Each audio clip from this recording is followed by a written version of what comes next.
Criminal mischief. Have you been arrested for criminal mischief? What is it? Is there a way to defend it? Can you get your criminal mischief case dismissed?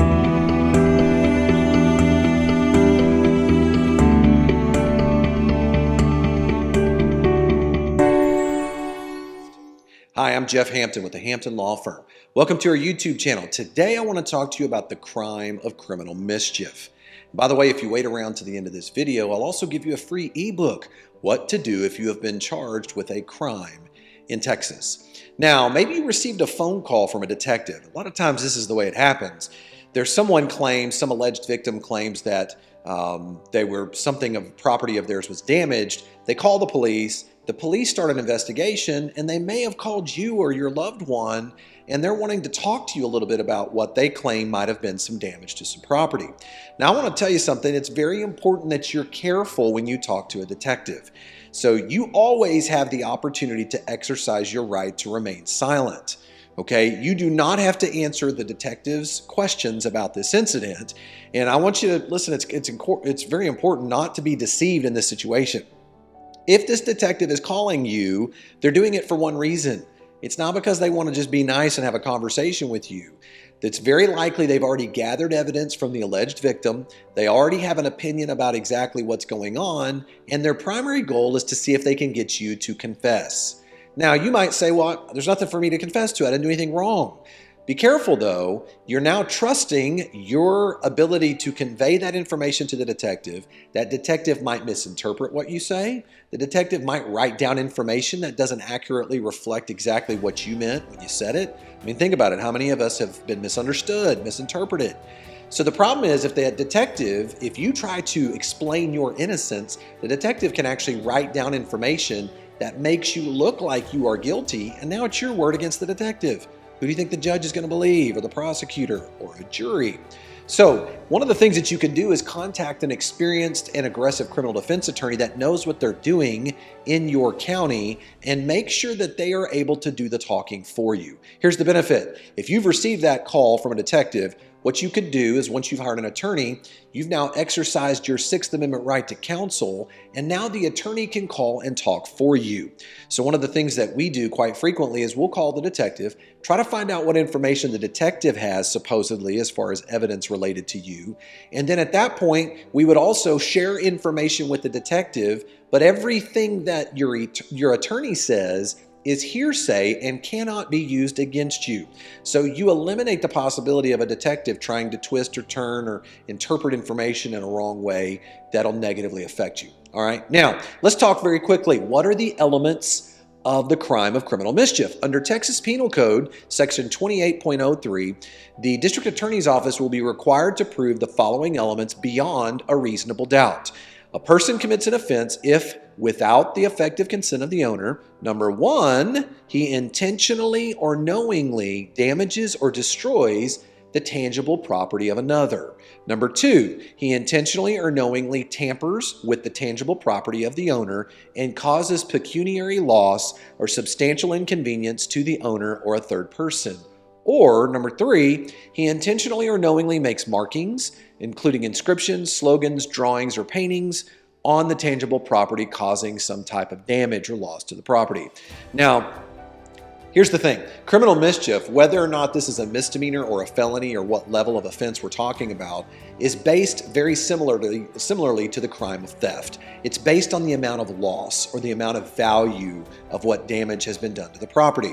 For example, under Texas law, if the damage is less than $100, it is a Class C misdemeanor, punishable by fine only of up to $500 and no jail time. If the damage is between $100 to $750, then now you're looking at a Class B misdemeanor, punishable by up to 180 days in jail and up to a $2,000 fine. It would be a Class A misdemeanor if the damage is between $750 and $2,500. And there you would be looking at a punishment of up to 1 year in the county jail and up to a $4,000 fine. And then you would be looking at a state jail felony if the damage amount was between $2,500 but less than $30,000. That is punishable by a prison sentence of a minimum of 180 days up to 2 years in a state jail facility and up to a $10,000 fine. Now, it just goes up from there, obviously. So if it's 30 to 150,000, you're talking about a third-degree felony. That's anywhere between 2 to 10 years in prison and up to a $10,000 fine. If it's $150,000 up to $300,000 in damage, you're looking at a second-degree felony, and then that's up to 20 years in prison and up to a $10,000 fine. Finally, if you're looking at damage of over $300,000, that's a first-degree felony with a minimum prison sentence of 5 years up to life and up to a $10,000 fine. So here's my point. As you can see, this is not a minor issue. If you're being accused of criminal mischief, depending upon the value of the damages alleged here, it doesn't take very much for someone to claim $100, more than $100 worth of damage. If that's the case, you're looking at getting arrested. You're looking at going to jail. You're looking at having to post a bond and having to go to court to fight and clear your good name. So let's talk for a few moments about legal defenses to the crime of criminal mischief in Texas. Now listen, never underestimate the value of a good defense attorney.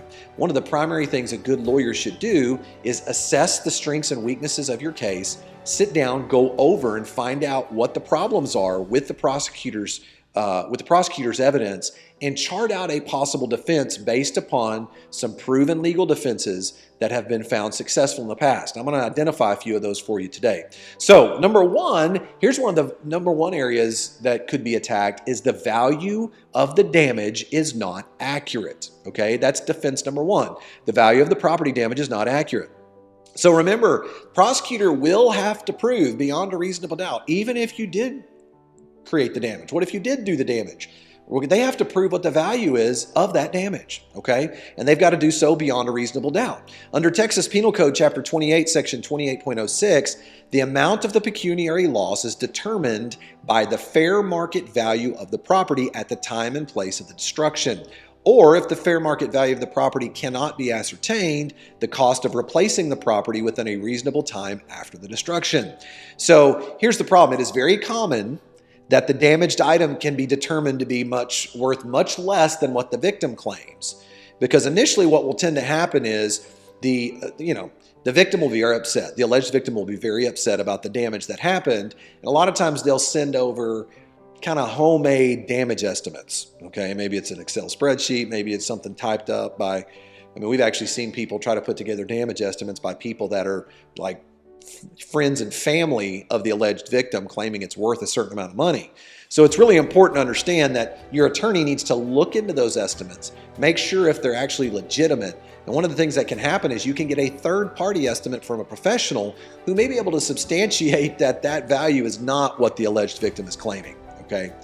Now, your second possible defense is an alibi. Is it possible you were not even around when the so-called criminal mischief took place? We represented a client where an ex-girlfriend had claimed that our client had caused damage to the side mirrors of her car. She told the police she was absolutely 100% certain that it was him. He was the cause of it. She even said she was willing to testify against him. However, our client was able to provide proof, pictures, receipts, and tickets that he was at a Texas Rangers baseball game in Arlington, Texas at the time that this supposedly took place. And by establishing a concrete alibi legal defense, we were able to help him get his criminal case dismissed, all right? So that's number two. We're looking at an alibi defense. Now, here's the next big one, very important one. What if the state of Texas cannot prove criminal intent?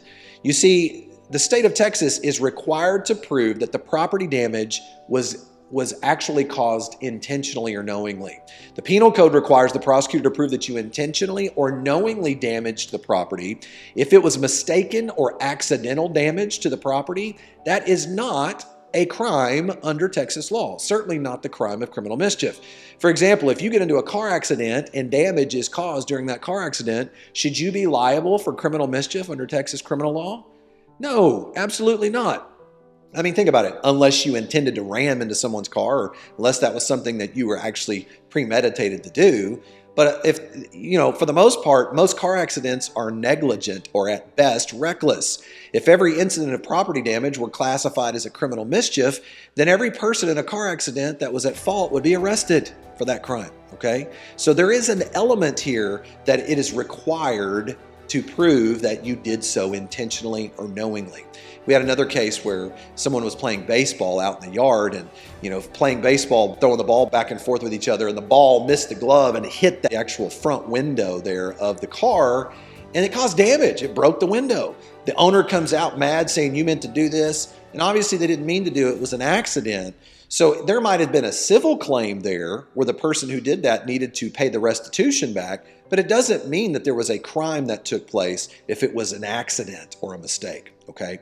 Now, what if you've been charged and arrested? What if you've been arrested and charged for a felony criminal mischief charge? What if they're alleging that the value here is significantly higher and that the damages are pretty significant? Well, listen, if you're facing a felony criminal mischief, it's a big deal. You cannot, listen, in particular if you're a first-time offender, you cannot afford to become a convicted felon. It'll limit your ability to be able to obtain gainful employment. It'll forever limit your right to as far as voting and firearms rights to purchase and own firearms. So one of the most effective ways to get rid of a felony criminal mischief charge is to use exactly these legal defenses and make a presentation to the grand jury. So one of the things that we talk about with the grand jury, we are a big believer here at the Hampton Law Firm of providing evidence packets to the grand jury. The grand jury is a panel of citizens tasked with determining whether or not a case should continue to move forward in the current fashion that it's in. So let's say we provide information to that grand jury. They could either leave it as a felony, lower it to a lesser charge down to a misdemeanor, or no build a case. They could literally throw the case out for a lack of evidence. And whoever you're talking to as your possible attorney, you need to make sure they are willing to make sure and pursue that as an option on your case. Now, here's the thing. If you are facing a criminal mischief charge, it is critical that you move quickly on your case, particularly if it's a felony. Most grand jury presentations are done within the first 30 to 90 days after the case is filed. And so there's a number of questions that you may have that you want to have answered. If you are facing a criminal mischief charge in the North Texas area, I want to invite you to call the Hampton Law Firm for a free case analysis and a free consultation. I'd be happy to answer all your questions, see what we can do to help you, and put this behind you. Now, I promised you if you waited around to the end of this video, I'd give you a free ebook, What to Do If You Have Been Charged with a Crime in Texas. All you have to do is click the link down here below. We'll be happy to send it right over to you. And I want to thank you for joining us today. If you want that free consultation, give us a call at the Hampton Law Firm. Thanks for joining us. Look forward to seeing you on our next video series.